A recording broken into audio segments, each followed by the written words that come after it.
Yang paling berharga dan hakiki dalam kehidupan adalah dapat mencintai, dapat iba hati, dan dapat merasai kedudukan.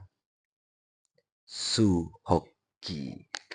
Assalamualaikum warahmatullahi wabarakatuh. Salam sejahtera untuk kita semua bosku. Pada kesempatan kali ini saya akan berbagi video tentang ceramah Rocky Gerung yang berlangsung di salah satu pondok pesantren yang ada di Bau-Bau.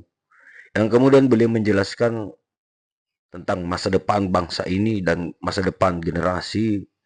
Dimana sebenarnya di zaman sekarang ini setiap bayi yang lahir itu dikaruniai dengan utang senilai 50 juta rupiah. Ya, pastinya tidak lepas dari apa yang menjadi kebijakan pemerintah selama ini. Seperti apa video lengkapnya? Mari kita saksikan. Bahwa kalian anak-anak muda di 2045, di saat Indonesia 100 tahun, penghasilan kalian akan 10 kali lipat dari yang sekarang. Senang nggak? Senang. Tetapi bukan itu yang disebut bonus demografi. Bonus demografi bukan pembandingan antara kalian sekarang dan kalian yang akan datang, tapi kalian sekarang dibandingkan dengan saudara seumur kalian di Vietnam, di Thailand, di Singapura, di Malaysia, yang juga bersaing ke 2045. Bonus demografi terjadi kalau kalian jadi lebih pintar dari anak Malaysia di 2045. Kalau kalian, pendapatan kalian 10 kali lipat, tapi kalau pendapatan anak Kuala Lumpur itu 30 kali lipat, bonusnya ada pada anak Kuala Lumpur di Malaysia. Saya baca berita 2 hari lalu. Pendapatan per kapita orang penduduk Malaysia sekarang 13.000 US dollar. Artinya dia mendekati negara maju yang standarnya di atas 15.000. 13.000. Indonesia hari ini 4.500 pendapatan per kapitanya. Jadi terlihat bahwa persaingan antara teman-teman di sini dan teman-teman di Kuala Lumpur itu jauh sekali. Kenapa begitu? Karena intervensi kebijakan tidak dilakukan oleh pemerintah.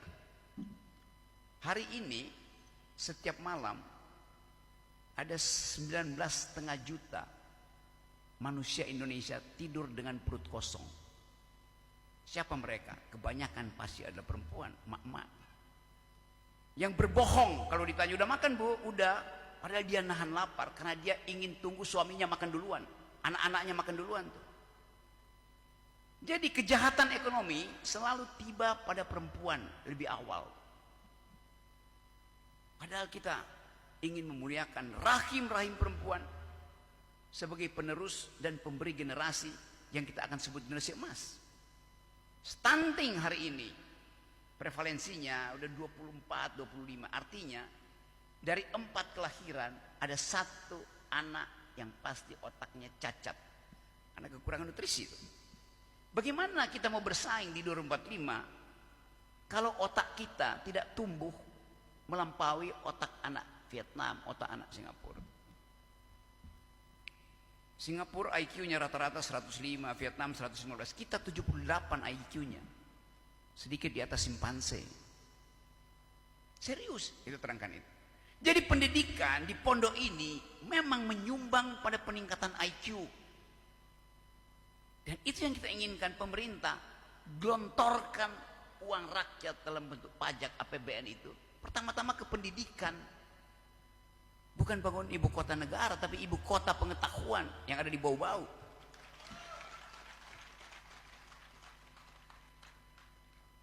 Saudara-saudara tahu bahwa setiap bayi yang lahir hari ini sudah dibebani hutang 50 juta rupiah per bayi.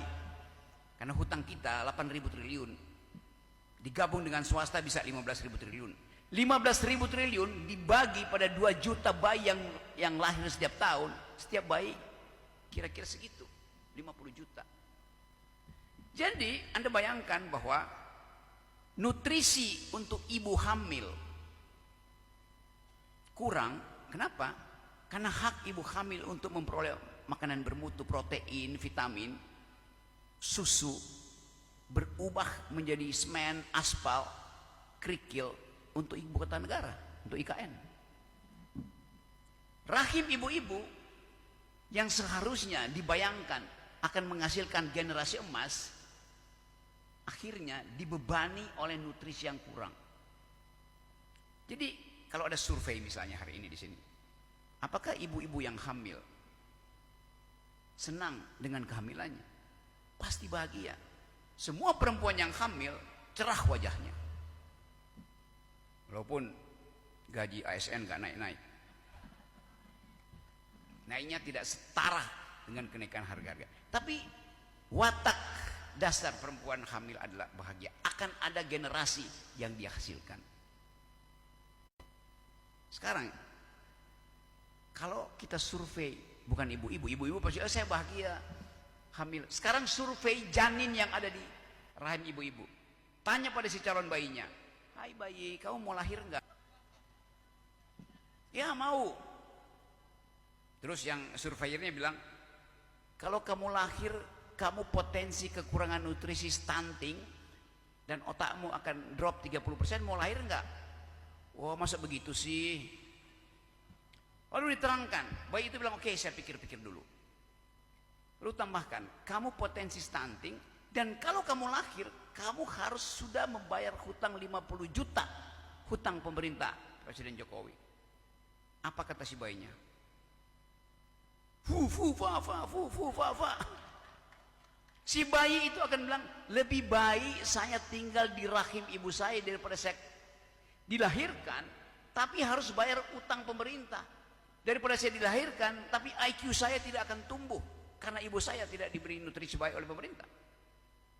Kalau saya singkat, bayi itu kan banyak belum bisa bicara sepanjang itu kan, dia akan bilang fa. Artinya nggak mau lahir.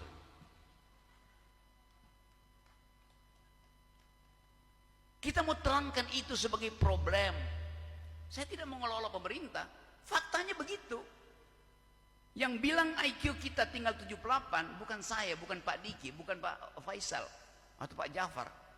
Tetapi riset Bank Dunia bilang begitu. Yang bilang bahwa setiap bayi sudah dibebani 50 juta hutang negara kalau hutang itu dibagi pada bayi-bayi yang potensial lahir. Bukan saya, bukan ibu Profesor Sri Mulyani yang bilang. Saya cuma membuat itu jadi masuk akal di dalam ceramah hari ini. Jadi konsekuensi dari gagalnya pemerintah merawat dan menjaga rakyat adalah keruntuhan moral.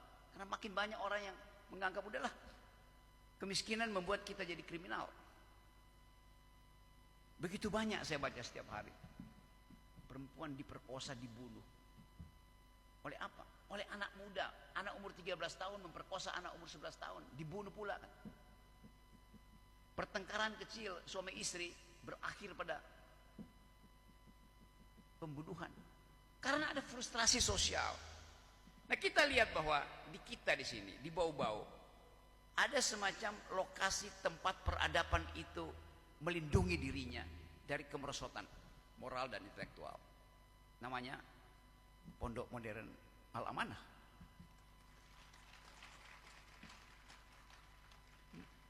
Pondok ini mengambil risiko untuk dicaci maki atau bahkan dilaporkan karena mengundang saya. Tapi dia tahu, mereka tahu bahwa risikonya diambil. Jadi betul tadi kita ingin tukar tambah pikiran di sini supaya kita bisa pastikan bahwa 2045 itu terbuka gerbang untuk pergi pada Indonesia emas dengan kekuatan sendiri. Karena itu kita mulai desain kurikulum yang memungkinkan kita berkompetisi dengan kurikulum Malaysia, kurikulum Vietnam, kurikulum Taiwan. Sementara kita berkompetisi di tingkat ASEAN. Nah saya ingin lihat nanti, mungkin tahun depan saya balik ke sini, untuk melihat potensi yang sekarang ada di sini tumbuh dengan kecepatan melampaui potensi yang ada di Malaysia. Kan itu bisa nggak? Pasti bisa. Kenapa? Ilmu pengetahuan sekarang bisa diakses dari manapun. Kan ada sosial media, ada internet. Jadi sekali lagi, saya mau bercakap-cakap dengan teman-teman, tapi saya percaya bahwa jalan menuju pengetahuan, jalan menuju keadilan, jalan menuju kebenaran hari ini sedang berlubang, dan kita harus sabar. Karena tugas dari pendidik adalah memungkinkan anak didik berpikir sendiri pada akhirnya itu. Sebagai pendidik, kita hanya mau bekali anak-anak itu dengan dua kapasitas tadi, etikabilitas dan intelektualitas. Hanya politisi bodoh yang mengukur dirinya melalui elektabilitas. Terima kasih. Ya, itulah tadi ceramah Rocky Gerung yang berlangsung di salah satu pesantren di Bau-Bau. Bagaimana menurut teman-teman? Apakah kemudian yang menjadi ceramahnya Rocky Gerung itu adalah benar? Dan ketika ia benar, maka pertanyaannya kemudian ialah, apakah teman-teman sudah melunasi utang yang diberikan oleh negara? Jawab di kolom komentar. Mungkin itu saja video kali ini. Sampai berjumpa di video selanjutnya. Assalamualaikum warahmatullahi wabarakatuh.